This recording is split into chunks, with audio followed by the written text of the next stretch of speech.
Good morning. No, I don't think it's morning, afternoon, and evening, depending on what part of Africa you're joining from. And welcome to the third live interactive session. This week, we'll be talking about adaptation and mitigation strategies in processing and packaging.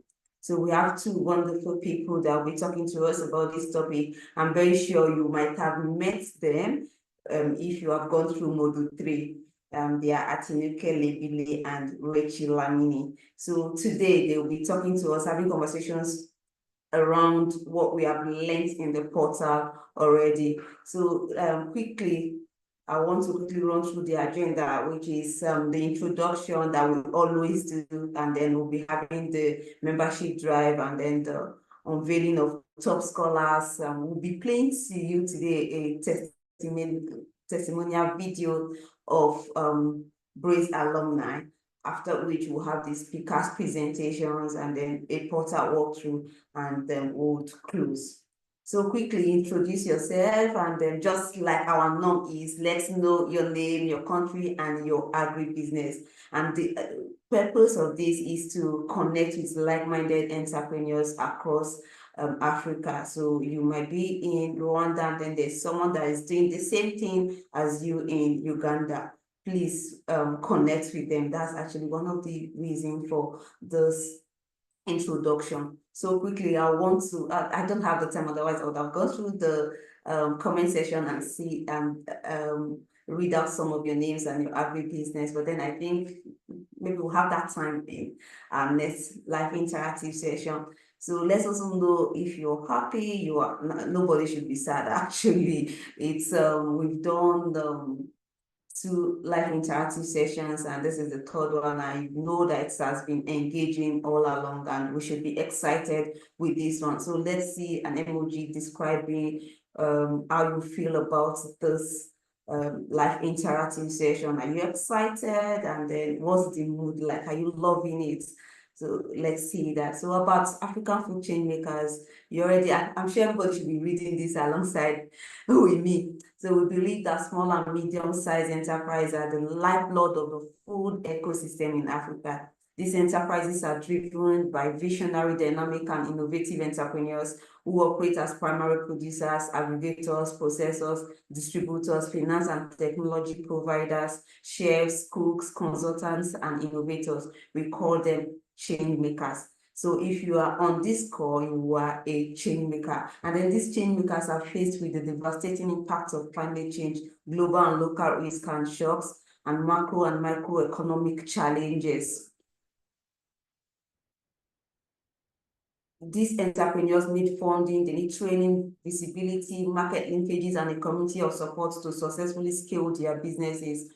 Through the African Food Chain Makers AFC Hub, we enable African entrepreneurs to start and scale resilient and sustainable agribusinesses that nourish Africa and the world at large.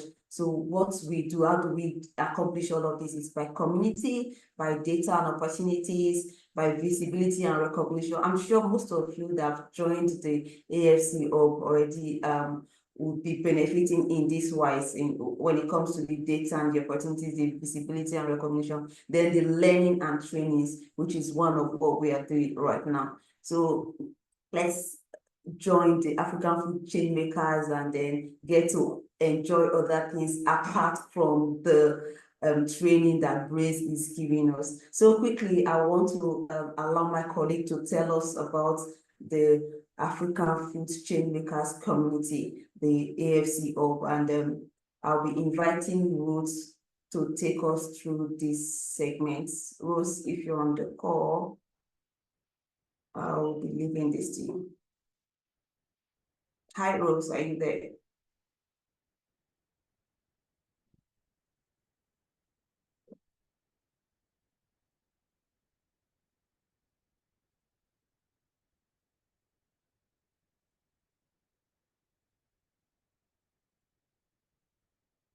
Hello, Rose, are you there?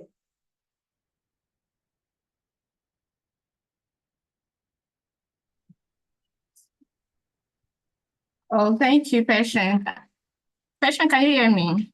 Yes, I can hear you. All right, Okay. please go ahead. All right, thank you for the opportunity. Thank you, everyone. Thank you, our members and non-members. Thank you for joining today. So if you are a member in the house, I would like to... Hello, can you hear me? Yes, please, go ahead, go ahead, we can hear you. All right. If you're a member in the house, can you, if you're a change maker, can you signify, can you type in the comment section? If you're not a member. Recording in progress. All right. So my name is Rose and the membership team. I will be taking you through the membership drive, the benefits of being a member and why you should be a member.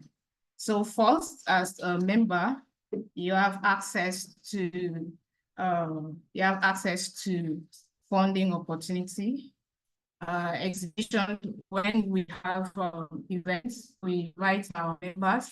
They come to exhibit their products, and then we have a marketplace where we share our members, where we advertise our members' products. And then we also have, we also connect our members to other people in the community. Next slide, Patience, please. Patience, next slide, please. Okay, to join our member community, our membership community, you just go to our hub and click on www.afc.org and join the membership community. And then you have a dashboard. The dashboard is a place where it's an interactive place where you meet other members in the community. Like I would say we have members across 43 African countries. So Patient, please, next slide.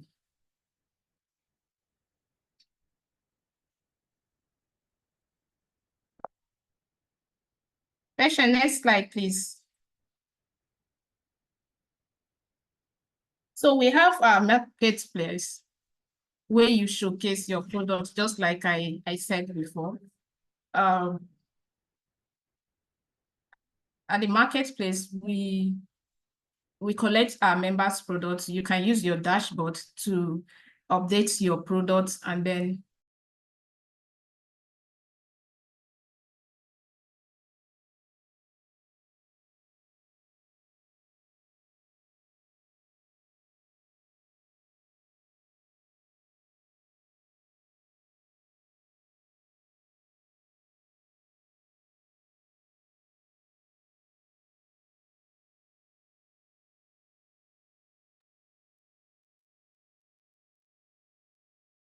Hello, Rose. If you are speaking, I cannot hear you. Is it me or?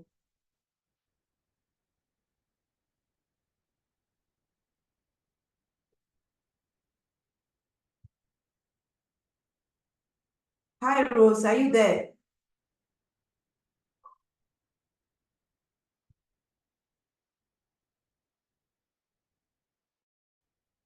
Okay. Is Rose still on the call? Oh, please, I need to, I can't hear anything.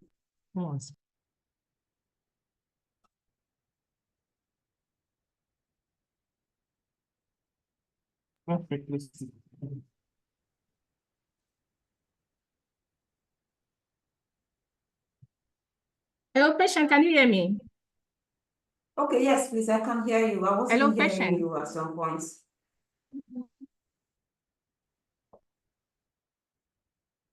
Yeah, okay.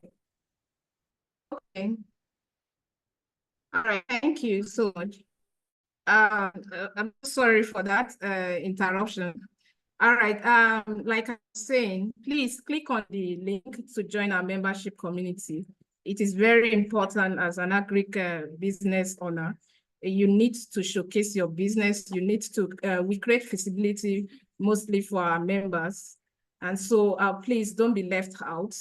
We'll be expecting your application. So if you have any concern and you have any question, please, we will, I don't know if Patient will give us time to take question, but if we can't, you can drop question on the chat box. So we'll be replying to your questions. Thank you so much, and Patient. Thank you. All right, thank you so much. Well, someone is raising their hand. Could this be for membership? Oh, if it is for membership, we'll have the Q&A section later, and I will ensure that you will bring them up again to answer your questions, so we don't delay our speakers. You know, our speakers are actually our VIP, and we cannot keep them waiting by answering questions or doing Q&A. So after the speakers are done with speaking, and then they have answered all your questions, you can go back to the membership questions and every other concerns that we might have. So thank you so much, Rose. And if you are not a member of African Food Changemakers yet, what are you waiting for? It is time to join, so that you're not just benefiting from Braze alone, you're benefiting from the overall programs of African Food Changemakers. And I promise you, there are so many other programs and opportunities that you do not know about if you are just in Braze alone. So please seize the opportunity, click on the link in the comment section, go ahead and register to become a member. So quickly, we'll be unveiling our top scholars for the week. So for week 2, we have the top scholars that actually came as the top, and then we'll be celebrating them here right now. So we have actually posted them online on all of our social media pages and all that. So please, you can go ahead and like the post, share, and then comment as well. And then for the top scholars themselves, you can share on your social media pages and tag AFC. For sure, we share, we will post and all that. So thank you so much. So for this week, we have some great personalities, and it's actually a mixture, though Nigeria is still plenty here again. Okay, but it's okay, it's fine. So for the first, in no particular order, right, we have Dr. Mohammed Bukar Mohammed. So as I'm calling them, just be giving some virtual clap in the comment section, then celebrate them as well. For 3, you might be the next top scholar, and I'll be here again to announce and celebrate you as well. So we have Dr. Mohammed Bukar Mohammed from Nigeria. We have Beatrice Miyonga from Tanzania. We have Miss Chikezie from Nigeria. We have Annie Kambiri from Malawi. We have Agelimana Innocent from Rwanda. We have Ruth Wangui from Kenya. We have Aliyu Abubakar Kabiru, Nigeria.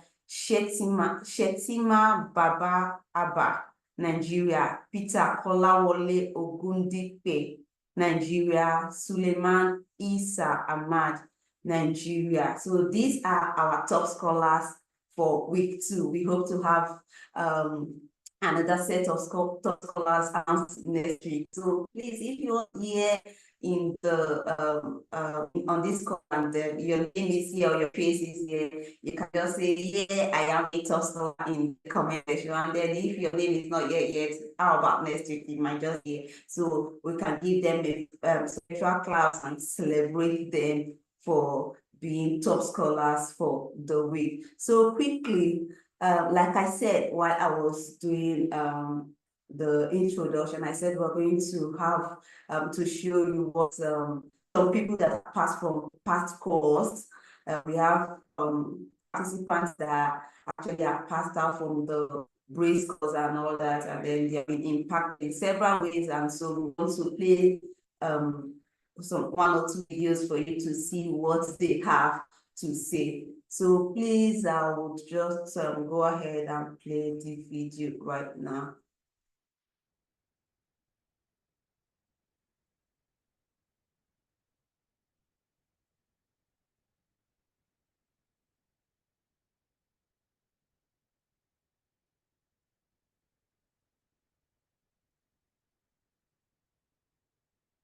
Okay, so I paused to check that we can hear the sound. Please, I need to confirm that in the comment section. Please post in the comment section, or if your mic is enabled, just quickly unmute and let me know that you can hear the sound before I go ahead.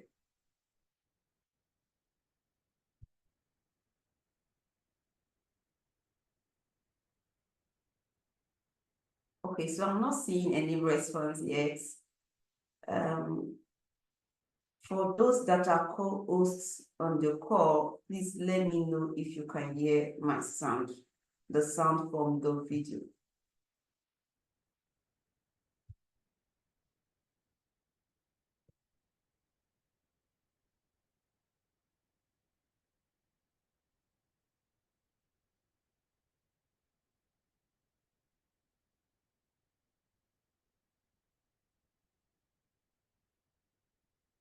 Okay, so thank you. I've seen someone that said they can hear the sound. So thank you so much. I will go ahead. Sorry, I had to stop.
Hello, Patience. Can you hear me?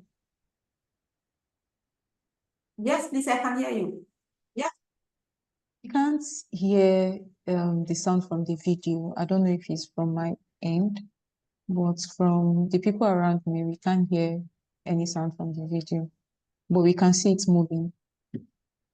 Oh, really? I saw a comment from the comment section that said they can hear the sound. Please let me quickly stop sharing and share again, and let's see if Okay. everyone can hear the sound. It won't be good that some people are hearing the sound and some people aren't hearing. So I'll just reshare it and see. So sorry about that.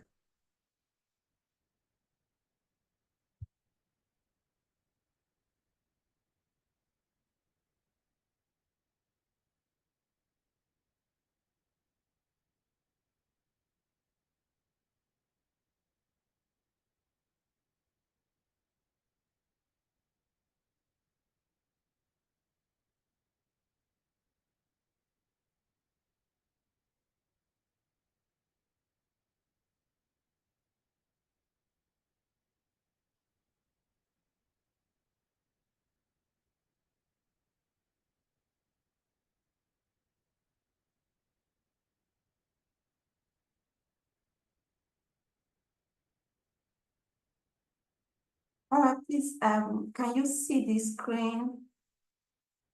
Yes, we can see the screen now. Okay, thank you.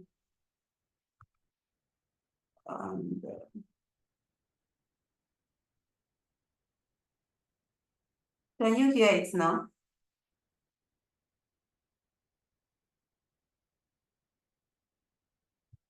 Can you hear the sound? I need to be sure.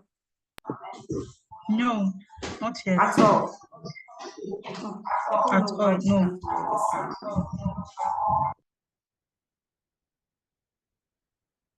Okay. Okay. So I guess we might have to move on and play the no sound. We can't hear. Oh, no sound. Oh, okay. Maybe we'll have to troubleshoot and play this video another time for you because it is not good that you're not hearing the sound. It's actually very important to hear the sound. I promise you, it's a video that if you are not hearing the sound, it's not beneficial at all. It is not beneficial if you're not hearing the sound. So we'll just go ahead and quickly have our speakers presentation, and I'll try to see how we can troubleshoot that video and play it for you next week. Unfairly, I promise I would do something about the sound and play it for you next week.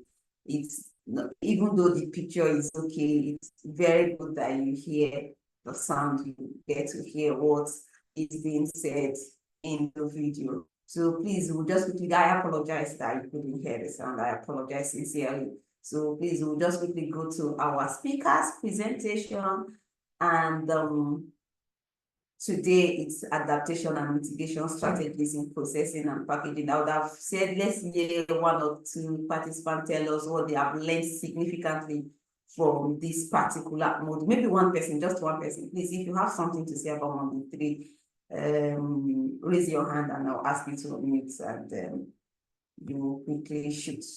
Let me see if there's anyone. If you have gone through module 3, which is the theme for the week, and you will have something, probably something new that you learned, or something significant that you took away from that module, and you want to share with the colleagues. Please raise your hand, and I'll ask you to unmute and speak. Okay. I'll soon say going, because I'm not seeing any hand yet. I'm checking through the section. Not see. Okay, I can see one hand. Urbanus, I cannot pronounce that first name. I apologize. So please, you can go ahead and use and speak.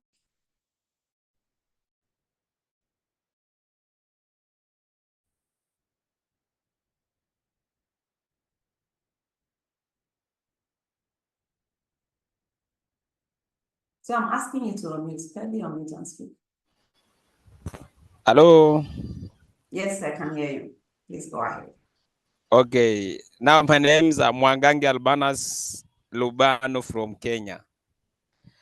My business is about, I normally do post-harvest management, whereby I do fabricate machines which solve different challenges for the smallholder farmers and the large-scale farmers.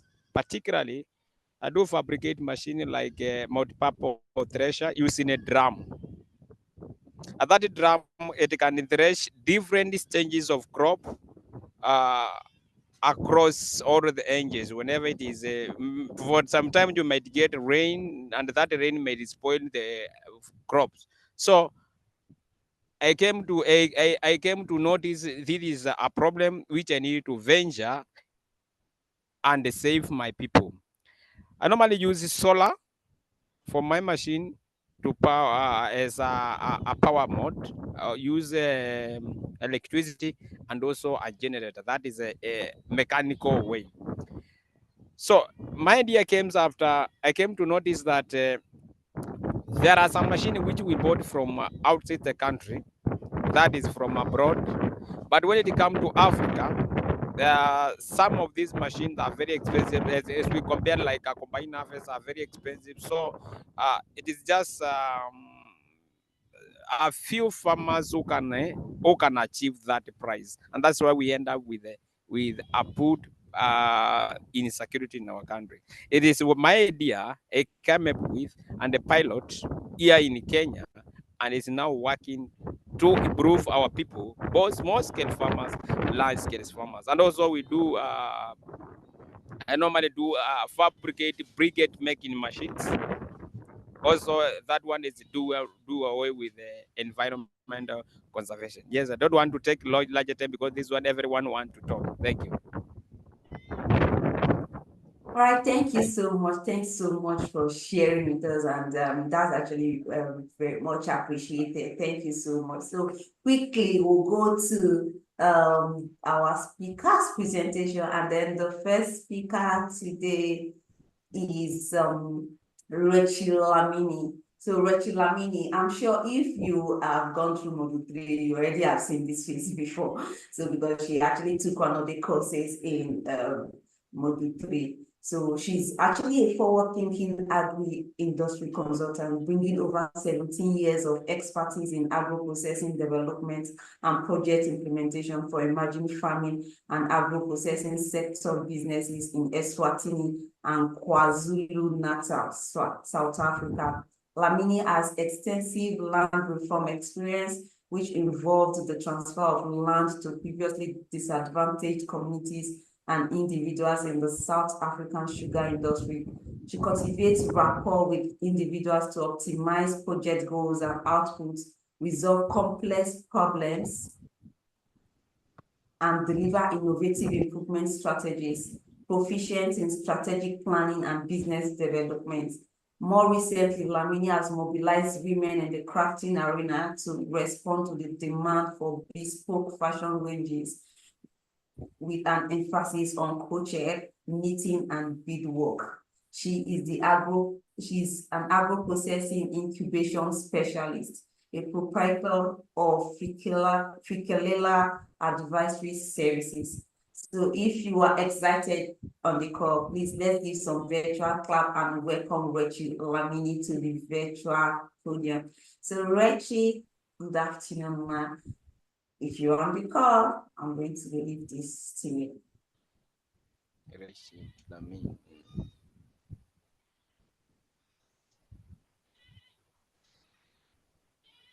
Hello, Rechi.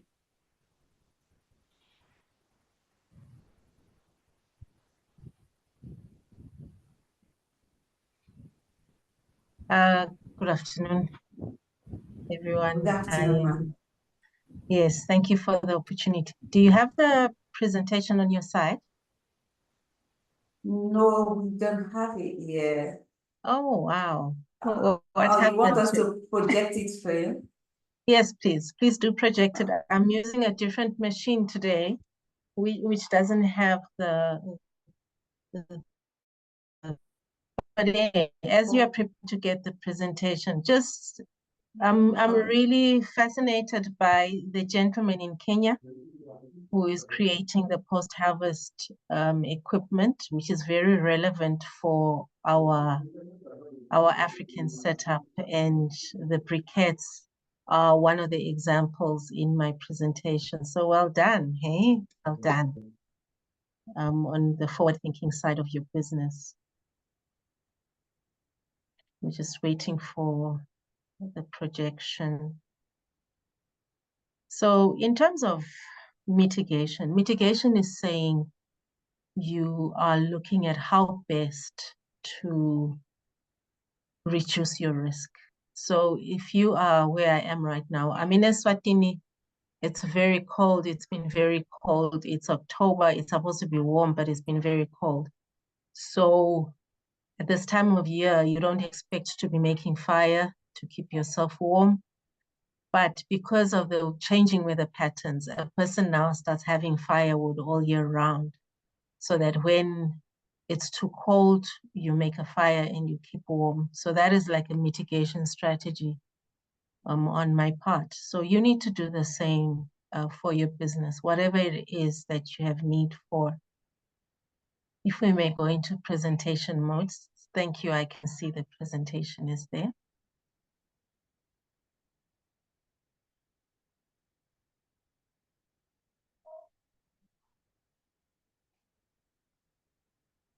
Next slide, please.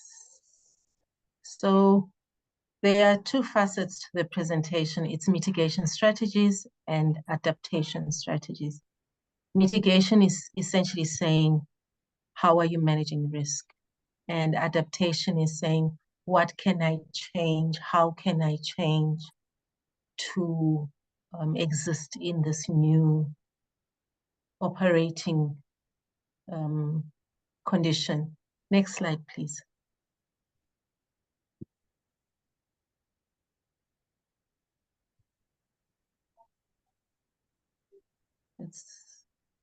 Okay. So amongst the mitigation strategies, this is about reducing the impact onto your business of a negative occurrence. So for example, we have precision agriculture, which is high-tech use of tractors. So as the tractor is going into the field, it goes with both the seed and the fertilizer and only applies the required amount at each part. So if the field has different fertilizer needs, the precision agriculture will allow for that. And then solar energy reduces your reliance on the national grid, and over time, your operational costs. At the beginning of the installation, it's quite capital intensive, but over time, you do realize the benefit.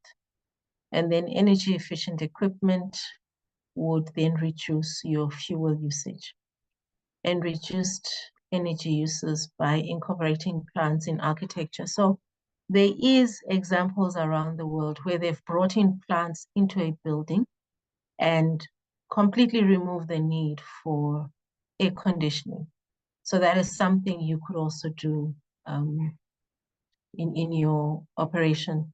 For example, in a farm in KwaZulu-Natal, South Africa, they bring in banana plants to reduce humidity under shade cloth. So you find, because of the shade cloth, you have a lot of humidity, then they bring in these banana plants which absorb all the excess moisture. Next slide, please.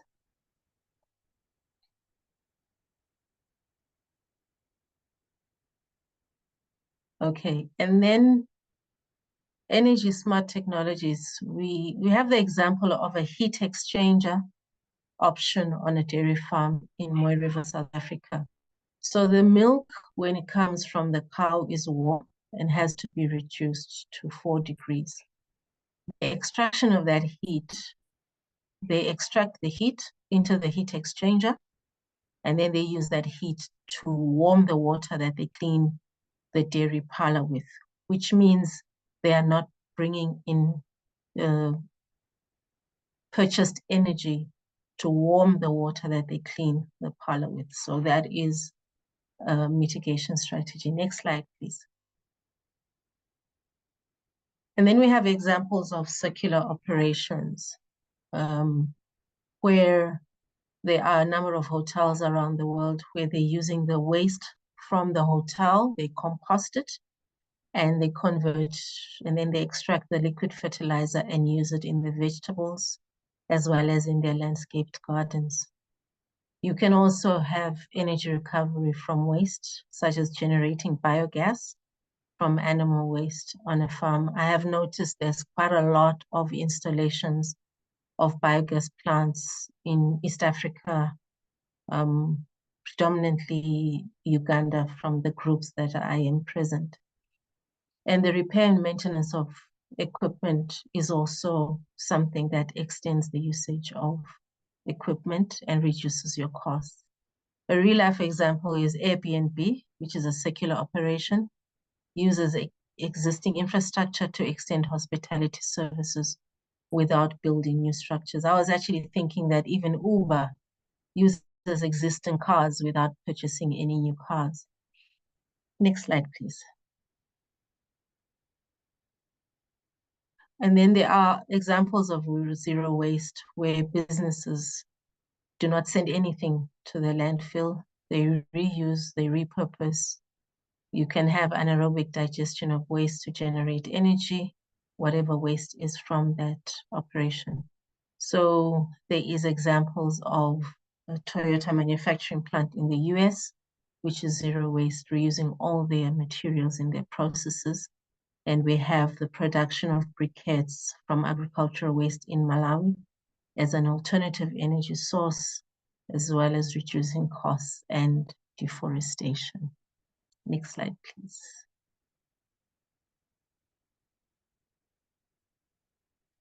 And then we have examples of green storage, which is your virtual storage instead of physical servers or printed paper. So there's examples of Google Drive, which is reducing the need for you to carry printed documents when you travel. You just have to have connectivity when you get there and you can access your documents. And another real life example is offsite virtual back storage for the KZN Agribusiness Development Agency. So everything was scanned and placed on the virtual storage at an offsite facility, approximately, I think it was 90 kilometers away, which is the provision for any disaster that could occur. Next slide, please. And then we look at eco-friendly packaging and labeling. This is like your usage of biodegradable and compostable materials in packaging or reusable packaging. As you can see, the milk container there, it has been used for decades, I'm sure, almost more than decades. But it's important for the reuse for you to hygienically clean and disinfect before the next usage. And simplified packaging and design is also encouraged. And you have to make sure that your labeling also can be recycled efficiently. Next slide, please. And climate resilient infrastructure. So here we're looking at reducing losses. This is now harvest losses, drainage management, so that any your fields are laid out in such a way that the water drains and your plants are not waterlogged, and then planting more high value crops. Next slide, please. So this is an example of hail net. This is mainly used for export grade fruit to hail if you're in a hail area. In some instances, it also protects from birds, depending on how it has been configured. Next slide, please. And then in adaptation strategies, we're looking at renewable energy. So you diversify your energy sources to include biomass, geothermal energy, solar-powered water pumps. And the example we have here is an energy plant, waste-to-energy plant in Copenhagen, Denmark. Next slide, please.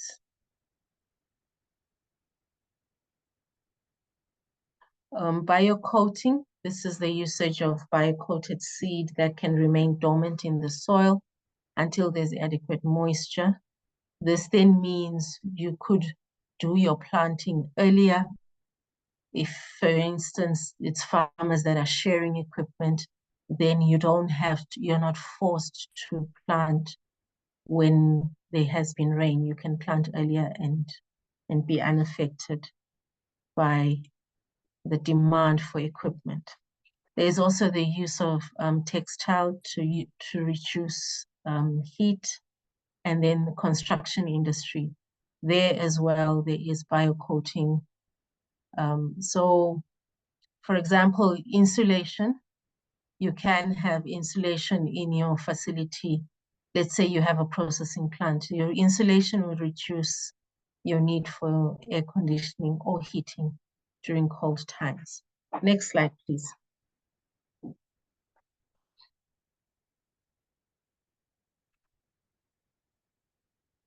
Solar power processing and dehydration. This reduces your reliance on energy-intensive storage like refrigeration, and you can also use energy-efficient facilities. Water management. Here we're dealing with Apologies, these messages are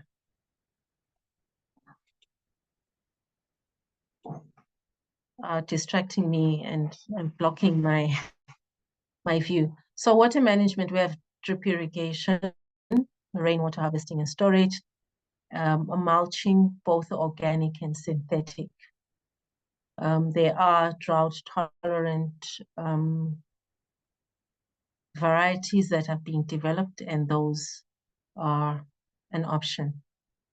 Next slide, please. So you have other options like natural cooling systems in infrastructure design, insulation, intercropping to reduce pests and fertilizer usage, conservation tillage to reduce energy usage. So the example we have is for Tanzania, agroforestry for water conservation, where the trees are planted alongside crops to reduce runoff, reduce erosion, and improve soil water retention. Next slide, please. So there are many options are available to the businesses to become more energy efficient and reduce the impact on the environment by incorporating these into your operations. The real life examples show that it is possible and beneficial to business and the environment to implement both the mitigation and adaptation strategies. I thank you for the opportunity to present.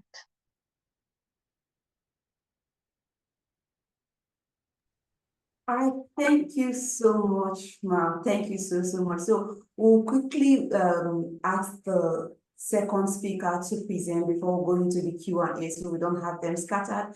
So if you have questions for Rechi, please hold on a while for the next speaker, after which we'll go properly to the Q&A session. So please give me a minute to quickly share my screen and present the next speaker. A minute, please.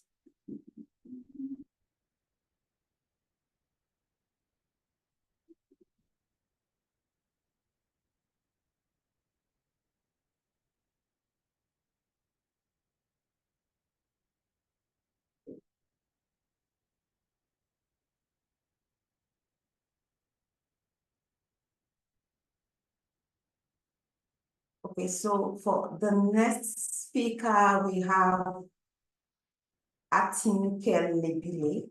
She's the co-founder and CEO for Cattle Foods here in Nigeria. So Atinuke Lebile is a dynamic individual driven by a passion to combat malnutrition and food insecurity through the agricultural sector and its value chain. With a wealth of experience spanning over 9 years in the agricultural value chain, food processing and innovation, she stands as an accomplished agribusiness entrepreneur. Atinuke is the co-founder and CEO of Cattle Foods, a food processing company dedicated to addressing malnutrition and eating hunger through the utilization of biofortified staple crops. Additionally, she's the founder of She Agri Initiative, an NGO that empowers and encourages young women to participate in the agricultural value chain and agribusiness. As a respected nutrition and biofortification ambassador for Harvest Plus, Atinuke advocates for the consumption of nutrient-rich and healthy foods, particularly in rural areas where malnutrition is prevalent.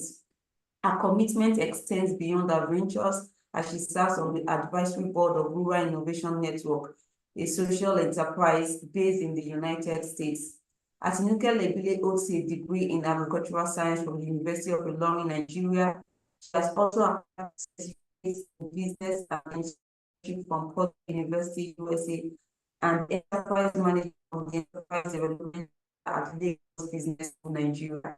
Noteworthy accomplishments include being an alumnus of Faith Foundation, Global Ambassador for a World at School 2015 Global Alliance for Youth Leadership, a 2016 Fellow of the Young Africans Initiative, RLC, West Africa, a 2017 Mandela Washington Fellow, a 2017-2018 Leap Africa Fellow, and a 2019 Emerging Leader recognized by the School Foundation.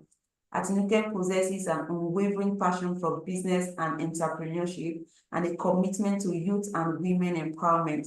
She thrives on addressing critical issues surrounding malnutrition, particularly among children and women, as well as promoting food security and agricultural value addition. So if you're excited to have Atinuke on the call, please let's welcome her in the comment section with some applause, whichever way you want to do it. Tell her welcome, use emojis, whichever way you want to do it. I'm sure she'll see it in the comment section. So Atinuke, thank you so much for being a part of this call, and I will just yield the virtual mic to you.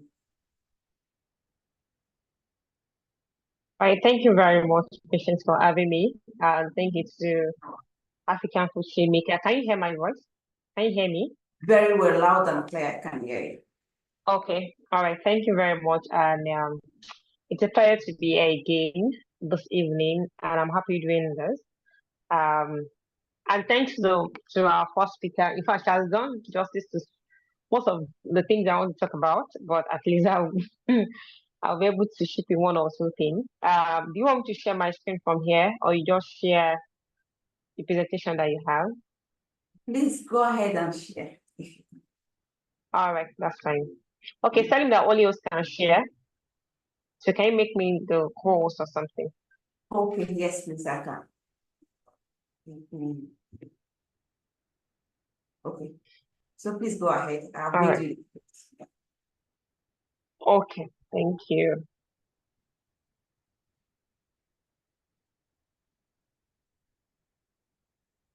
Right, excuse me. Sorry, I'm sharing for my phone. Please confirm that you can see my screen.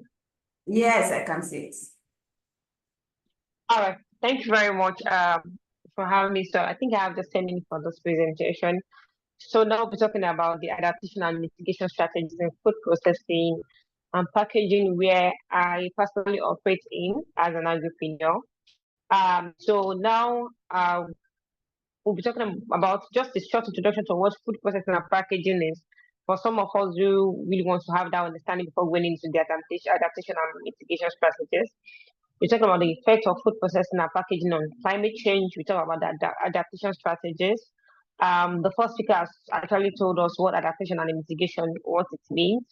Then we talk about case study of businesses, and also there's an assignment there. Then you take the question and answer. So when we talk about food processing and packaging, so food processing and packaging involves transforming your raw materials products into quality and marketable products. So like you transforming the crops that you have.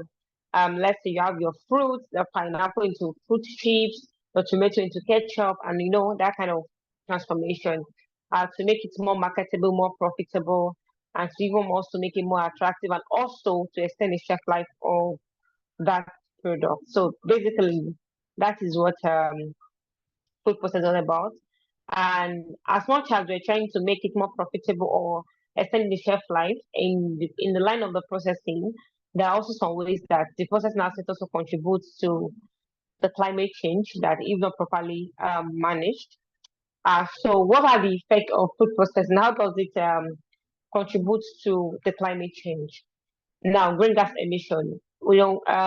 One thing is, as a food processor, if you're processing, especially when you have like a big processing factory where you process your crops or whatever you're processing, and there is an emission of smoke or emission of some gas from the vegetables that you're processing, this contributes to global warming. This contributes to the climate change in the environment, right? If you look at the picture on that slide, you see that it is kind of the smoky part from that picture. So it's showing the smoke that the environment, that factories is causing to the environment. And you know what happens when there is a lot of smoke contributes to global warming. Now, waste generation. In processing, let me use cassava as an example because cassava has a lot of waste. Let me use cassava as an example. You're processing cassava into, maybe I call it cassava flour or into starch. Now there are waste from cassava peels, there are waste from what's it called? There are waste from cassava peels, there are waste from the starch, there are waste from the water that has a lot of cyanide, you know, that is being released into the environment, right? And if this is not properly managed, you know what happens? This air to generate a lot of adverse effects on the environment. Then your resources consumptions. And this resource consumption that actually extend into different aspects in terms of your energy consumption, in terms of raw material consumption, in terms of transportation consumptions, you know. So when you talk about the energy consumption, and this is where we should be looking at using an efficient energy, talking about using of solar, just as what the first speaker talked about. You know, if all these resources are not managed well, your energy, your your energy, your raw materials, like you use as much as what you're supposed to use, this contributes to the environment. Your transportation and distribution system. This is one of the ways that people in food processing and packaging, or probably in agriculture as a whole, do not know that they contribute a lot to the environment through transportation and distribution.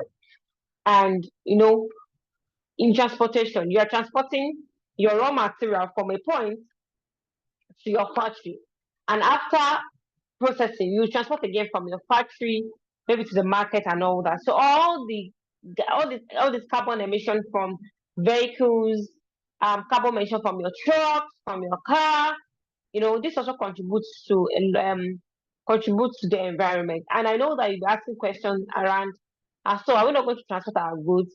Yeah, we're going to transport the goods, and I'm going to be explaining how that's going to be done in an efficient way that will make you reduce the amount of carbon that you reduce into the climate, the food waste. And this is a critical aspect of in food processing. You know, you have to use what you know is efficient for you, or what you know that you need to use for your processing without engaging in using excess. You know, then you have to find a way of playing it to preserve what you even have to be able to extend its shelf life in order to reduce your waste in your production. So this can come in terms of your packaging, for processing. This can come into area of your raw materials by you not taking excess of what you're supposed to use at the time, so that it doesn't go into waste. This has to come with into your processing by having an efficient processing machine or an efficient processing line, so that along the line you don't have a waste that contributes to the environment. Now, how do we adapt? So how can we make this change? Like, so the first speaker was talking about crops, like having the crops that you cultivate, how you do that. But I also had that you have a climate resilient crops, that climate and crops that can adapt to the environment, that can adapt to the climate change impact. You know, sourcing of crop varieties that are that are that are good, that can withstand drought, that can withstand flood, that can withstand temperature fluctuation, you know, so that you can have a good crop that can withstand all those climatic conditions. You know, one of the things that affect us in Nigeria at this period is climate change, which is affecting farmers a lot, especially crop farmers, you know. But one of the things that some of the farmers have been able to do is to adapt climate resilient crops. Crops that know that can adapt to the climate change that's affecting right now. Then efficient resource management. That is optimizing, you know, I was talking about resources the other time, I was talking about energy, I was talking about your water usage and waste generation from your factory or from your processing center. So optimizing your energy, you know, have an energy efficient equipment. Have efficient machines that can run fast, and that is where we need to really invest our money. It's not just about you buying machines that can make work for you. Have a machine that are efficient, that are very fast, that can make your work faster, and this will reduce the time you consume on processing. This will reduce the amount of carbon that you release into the environment, and this will also give you your energy efficiency. You know, then water wastage. This is one of the things that people don't really put into consideration when it comes to also food processing. You know, when you're using water, you have to look for a way of don't use as too much water as much as you should have used. do not waste water. And in a case where you need to use a lot of water, then is there a place for recycling of that water that you can also use again? They are minimizing your waste generation. There are a lot of waste that we generate as a food processor or food processing.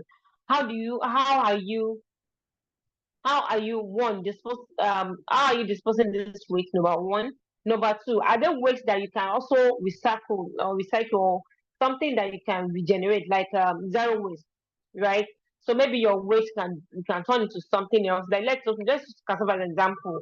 The peel from cassava that can now be used for animal feed. So instead of you trashing your cassava peel, just trashing it and adding more carbon into the environment, can we also use that cassava waste to generate animal feed? The starch that are reduced, that are generated from maybe cassava, maybe we are producing into gari, can those starch be converted into another product? So is there a way that you can create an zero waste environment for your processing center? Then advanced processing technologies. This is where you really need to invest money, like I said, in efficient processing technologies that can make your work easy, faster. Because as fast as your machine is, and that is the way that it's also going to reduce the gas that's being generated. Then it's also going to reduce the energy used in your factory. It's also helps to reduce production time and make your work more efficient. Now, sustainable packaging processes. Now, packaging plays a critical role when it comes to food processing, in terms of the preserving of the food, the safety of the food, the quality of the food, and even the labeling of the food, right? But one of the things that most food processors don't know, that there are different packaging materials for different type of products that you can use. The different type of packaging material that you can use for flour products, or the one that you can use for fried products, right? And the packaging materials that they're biodegradable, that you can also use for your packaging, for your food packaging. So you need to know the sustainable packaging material that you can use, the best packaging materials for your food product that will not also contribute to the environment. Possibly also, you can also use reusable packaging materials that even when your customers or your clients use them, they can also use for something else. And please don't forget, do not, if they are packaging material that is also recyclable, do not forget to add that logo, recyclable logo on your packaging materials. Then supply chain optimization. This has to do with logistics, so how you supply your product from location A to location B, or how you transport your raw materials from maybe your farm to your processing center. Now, how do we optimize it? How do we optimize it? Is it possible that when you are going to take a raw material from the farm, if you are a customer on that way, that you can also drop some products for, that will help to reduce the timeliness of maybe going to the farm, coming back to the factory, taking the product again, going back to that customer on that same route, right? And that is like moving twice. But can that movement be done once? Because if it's done once, it helps to reduce the carbon gas that they are emitting into the environment, right? So don't just allow your vehicle to move empty on the road just because they want to go supply or they want to go carry raw materials. Find a way of, okay, can this vehicle, if you are going to supply to Kaduna, can this vehicle bring a product, a raw material for me from Kaduna to the west, so that it doesn't have to go, so I don't have to incur cost on transportation coming in and find that raw materials. Or possibly, is it possible for you to also partner with another food processor that you can supply at the same time, so that you guys don't move twice, which you also have to reduce the carbon gas that's been emitted into the environment? These are the things that people don't look into, but there are some major food processing companies that are actually using this method, especially in their distribution channels. Now, how do we mitigate this? Now, transitioning into renewable energy sources. This is for your processing center. Is it possible for you to transition into maybe a solar for your processing factory? Is it something that you can also use like an efficient energy source, maybe in a way where you use maybe 3-phase energy? Is it something that your machines can be done into one phase of energy, of electricity, that is being used to run your processing center? Is this something that is possible? And if this is something that to use energy efficient technologies. Yes. So if you're using 3-phase, maybe peeling machine, is it possible to use a 1-phase peeling machine? That will also help to reduce the energy that you use. And please, also your factory. I know that some of us sometimes want to take pictures and all that. Please, is it possible to also put off lights that are not being used, so that it also helps to reduce some of the things, how it affects the climate change. Now, automatic transportation and distribution network, I already talked about it. Then implementing waste reduction, zero waste, and recycling programs. I also talk about that. I've also talked about this. So look for a way of reducing the waste you generated. Look for a way of doing a zero waste generation in your factory. Use a way of recycling your water. Then sustainable packaging materials. I just talked about it. The type of packaging materials, understand the type of packaging material that you use for the product that you're packaging, understand the fact that you can also use degradable packaging materials, understand the fact that you can also use reusable packaging materials, then carbon footprint reduction. One of the things that we can also do, I'll talk about carbon food reduction and planting of trees. You know that in a food processing center or in any processing factory, there's a way that the carbon that was generated, right, in those factories are being counted. When you call all this carbon footprint experts, right? But there are ways that you can also reduce this by planting trees in the environment, by implement energy management, especially planting of trees, because these trees we have to absorb some of the carbon that is being released into the environment. So when you breathe out the carbon dioxide and trees or the environment give you oxygen, So the planting trees also help you to reduce the carbon or the gas of whatever that you're generating to the environment. So these are the ways that you can also adapt and mitigate in food processing and packaging. Now, this is case studies. There's a way Nestle, Unilever, Dofil, and Kellogg are actually inculcating or managing or adapting climate. They're being climate smart in their processing. So this is an assignment for you. I know the way they have been adapting, but I'm not going to tell you because I really want to go read about them to also see how they are doing these things and how you can bring these things into your own business as a food processor, or you just going into food processing. So they are both companies have and are still implementing adaptation and mitigation strategies to address climate change in their food processing and packaging companies. So kindly go read and explain how they efficiently carried out these strategies, and also explain the collaboration between Dolphin and Kellogg to mitigate climate change in their distribution networks. So that's that. So, in summary, so while processing and packaging are essential for food safety, preservation, and distribution, they also have significant impacts on the environment. By adopting sustainable practices and mitigating their environmental impact, the food industry can contribute to a more excellent and sustainable future. Thank you.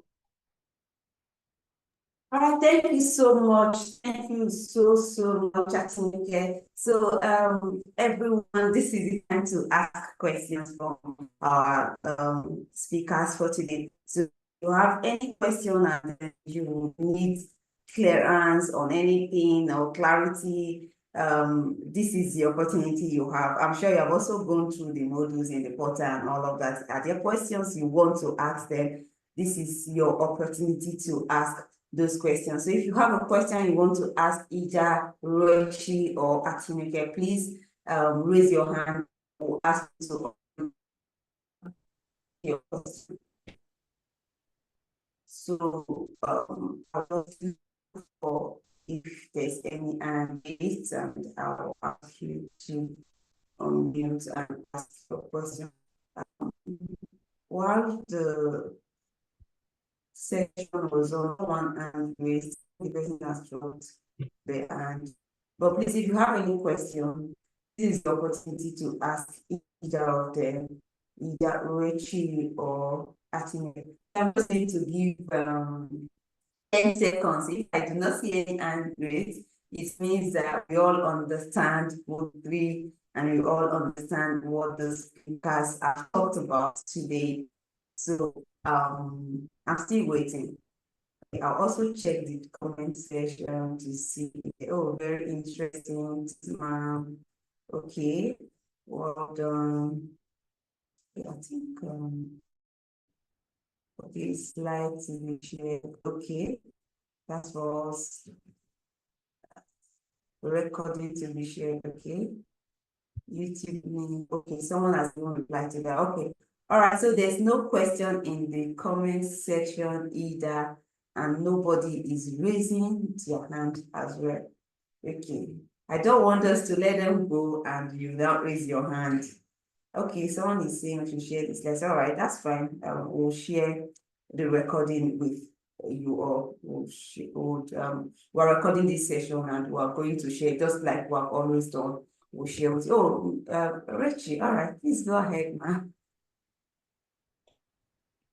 There's a question. Somebody's asking for clarification regarding packaging, design, and labeling. I'm not sure what it is they want clarification on, if they can expand so that I then respond. Oh, okay, so please, if you are the one that typed on the comment section about getting clarification for packaging and labeling, please raise your hand so that we can ask you to unmute and you get the answers that you need. I actually didn't see that question. Well, thank you so much, Rechi. Thank you. So please, if it was you that typed in the comment section about packaging and labeling, maybe you either type again to portray what you're talking about, or raise your hand and would ask you to unmute and ask your question in detail.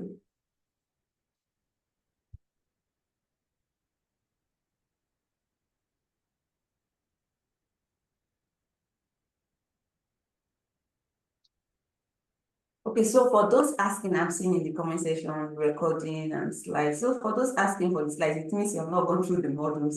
So the slides they presented, they are same with what we have in the portal. So if you have gone through the modules and then you have gone through their sessions, the same slides they just spoke on are the same slides that are in the portal. And then for those asking for the recording, like we always do, we'll upload on YouTube and then we'll share the link with you so that you can watch at your free time.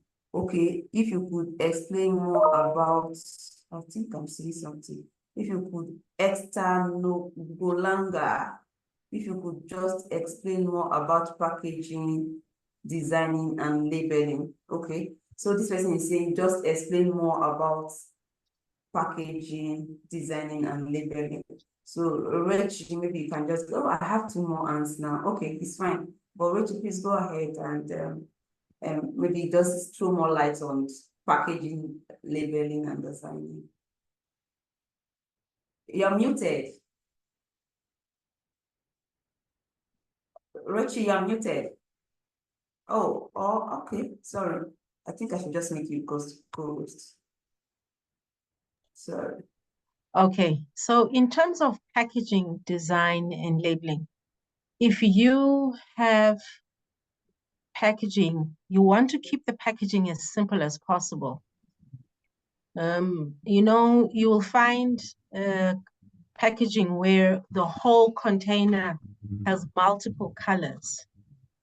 The colors cost you money, and having the whole container in color costs you money, costs your business money. That's the first thing. And the second thing that then it's the ability to recycle it is also more difficult. So if you're looking at, let's give an example of a brown cardboard based container, and then you label it in, you have black, nice, solid black labeling. That's what we call simplified packaging. But if you then add green and yellow and purple, You're paying for each color you put on, you're paying. And what will happen is the costs on your business will escalate. So the more simplified the packaging is, the less costs for your business, therefore the better profitability. And then in terms of also the recycling costs will be lower. So you save on many fronts. And then there's a question about natural cooling. So natural cooling is mostly about bringing plants into the environment where you need cooling to happen. So the architects can help you and the engineers can help you. First of all, it's about orientation of the building at the time of construction. If it is already constructed, then they would help you in what can you bring in. You can put in insulation in the ceiling that reduces then your usage of heat during cold times, or your usage of air conditioning during hot seasons. Then another thing about cooling, if you can plant a whole wall of plants that are known to clean the air more and to reduce humidity if you're in a very humid area. If you plant a whole wall, you'll find that it reduces your energy usage. So like the previous speaker spoke about the introduction of plants.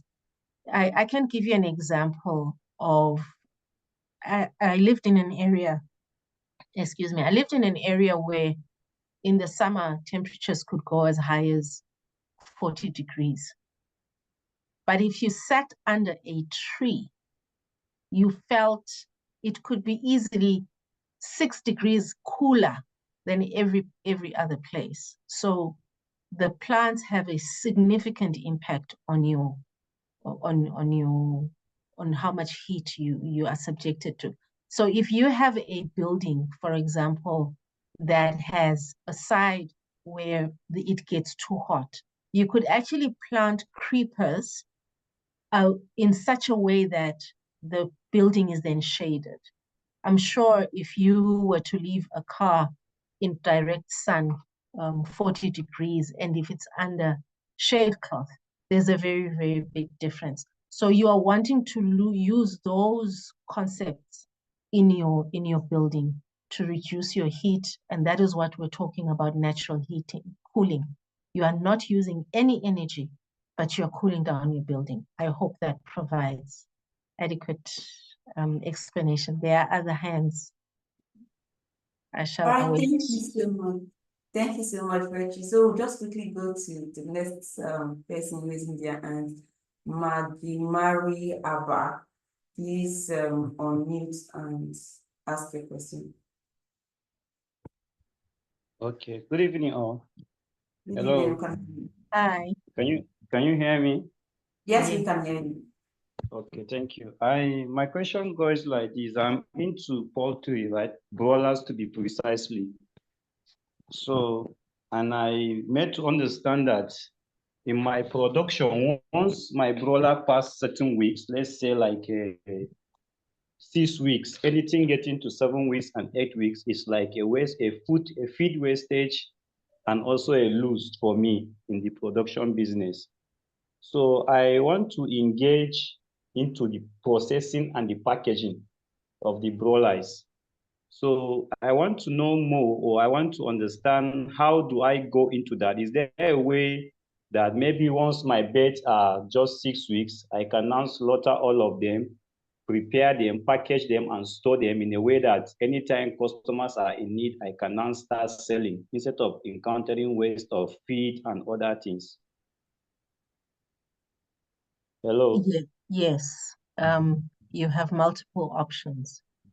The first option, if you have access to electricity, you would have to purchase freezers so that immediately they are ready, you slaughter, you clean, you package, and you freeze.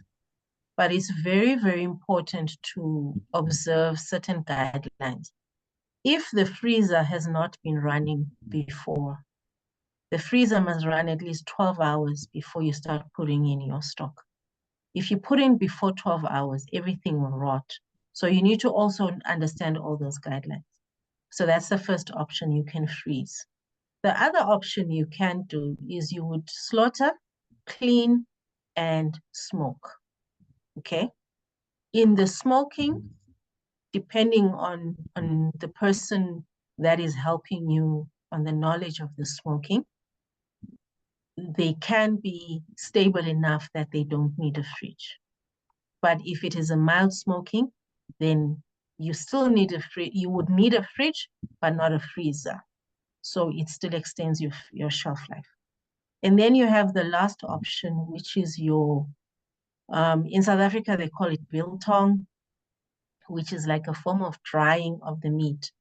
But you have to prepare it again. You would slaughter, clean, marinate and spice, and subject it to drying. And then it can be had as a snack.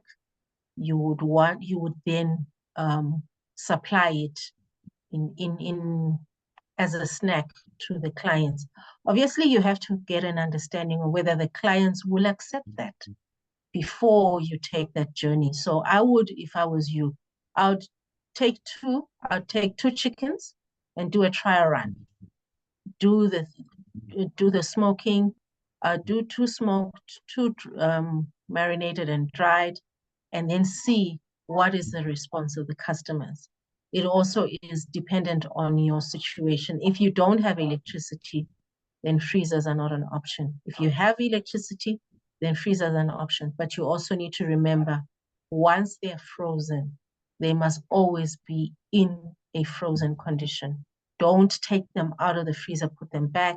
You will have issues of food spoilage, food poisoning, and that could lose you business.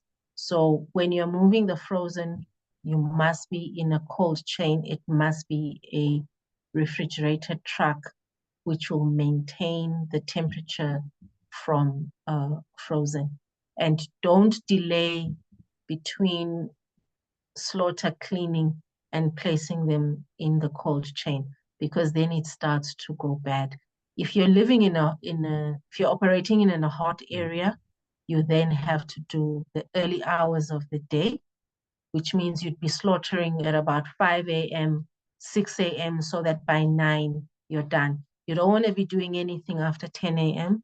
You will suffer losses. So you want to be very, very particular. Get everything ready before the time. Get the packaging ready, get the freezers ready, everything ready before you start slaughtering. Because once you start, you must move quickly and get everything in the freezers. I hope that is sufficient.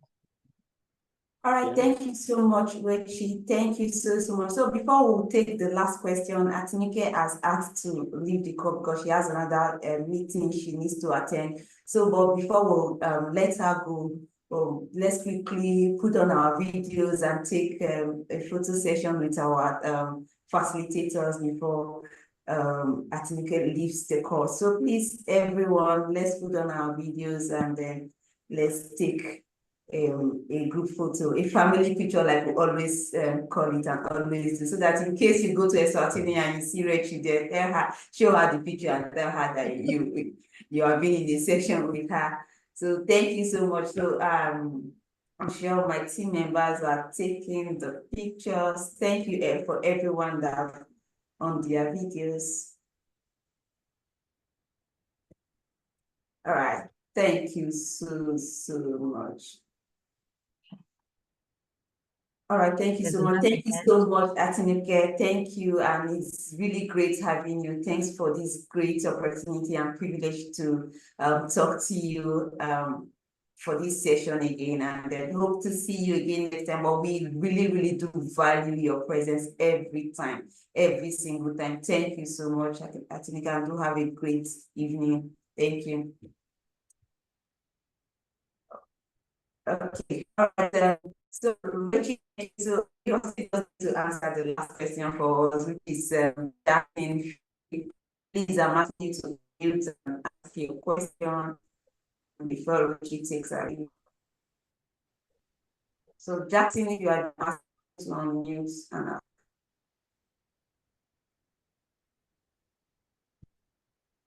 hi, Jackson. Are you there? If you're speaking, we cannot hear you yet.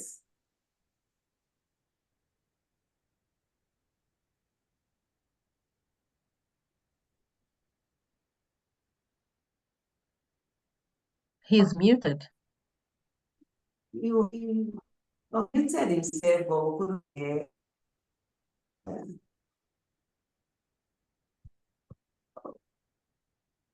Okay, Perhaps so he please, can you write might a have to question. type in the comment section. Let's see. Hence you are not able to speak. Okay, I think you are not muted. Go ahead and speak. We can't hear anything from your end. Maybe it's the network, but if you can, please type in the comment section and we'll read and have Rechi answer your question. But then, oh, everybody, thank you so much, ma'am. Thank you, Rechi. We really do appreciate this.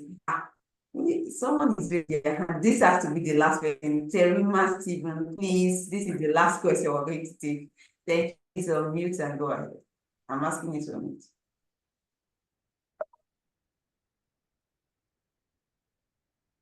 Yes, please. We cannot hear you. Morning, good evening, everybody. Okay. Okay. Good evening, everyone. Can you Good hear evening, me? we can hear you. Can you hear me? Yes. I can hear you. Can you hear me? Okay, good evening. Yes, we can hear you. Please, in reference to what you think about. Okay. Good evening, ma. My question is that it's concerning the preservation and in terms of using of a refrigerator. Ma, is there any active gases for which you preserve your like your food that if you have for one? Because sometimes when you preserve it, you discover that of the food will not be there. So it's like there's something that is being acted upon. There are some gases that are being acted upon. What are we going to do in case of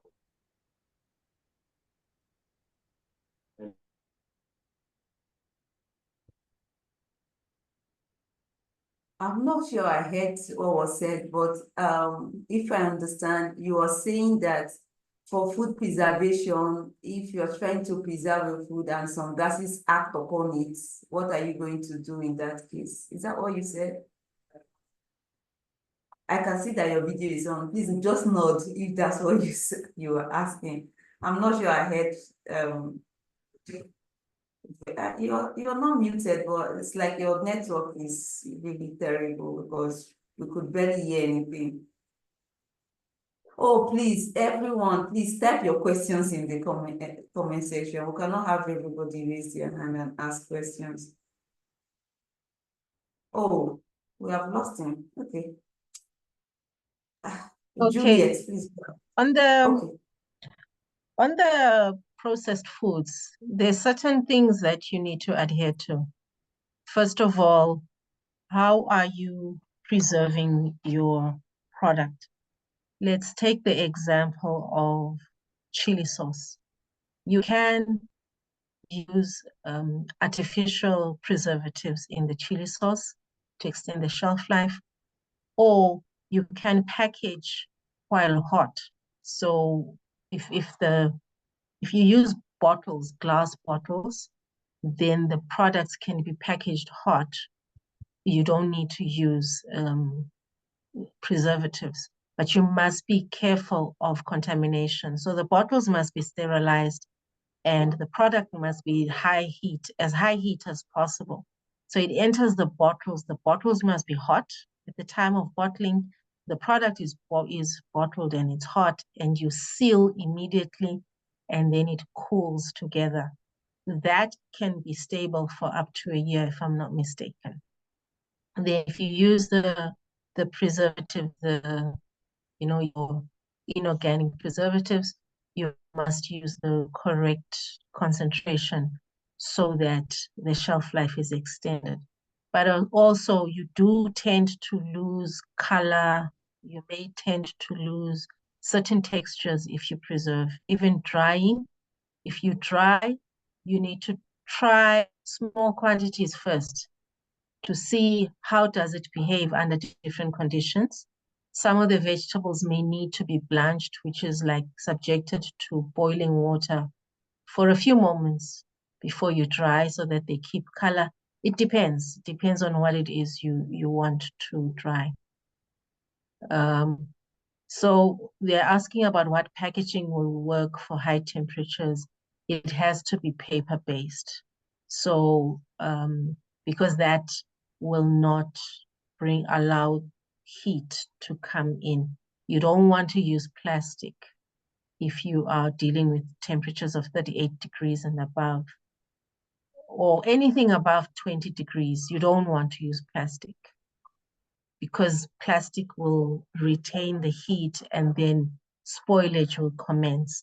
So you want, there are packages that you find that they have on the inside, it looks like a foil thing, and that will retain the foods to be cooler. And then there was a comment about marketing processed foods. As I gave the example of the gentleman doing poultry, you need to start in small quantities, make the batch so that you have a feel of the market. Don't go full on processing, not having confirmation of the demand for that processed product. I hope that is adequate in terms of explanation.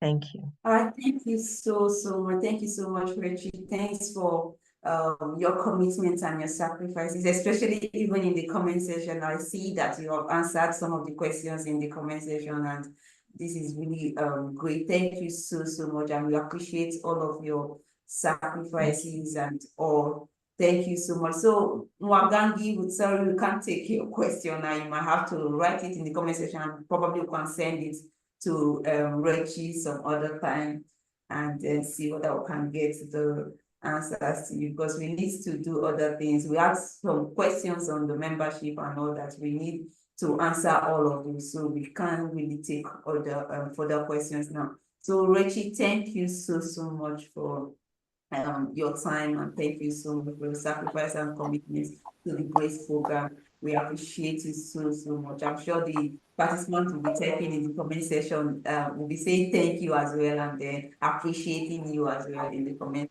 Thank you so much. We appreciate this time that you have shared with us, and then the valuable insights that you shared as well. Thank you so much. All right, we'll quickly. Thank you, and bye. Thank you, bye, ma'am. Thank you.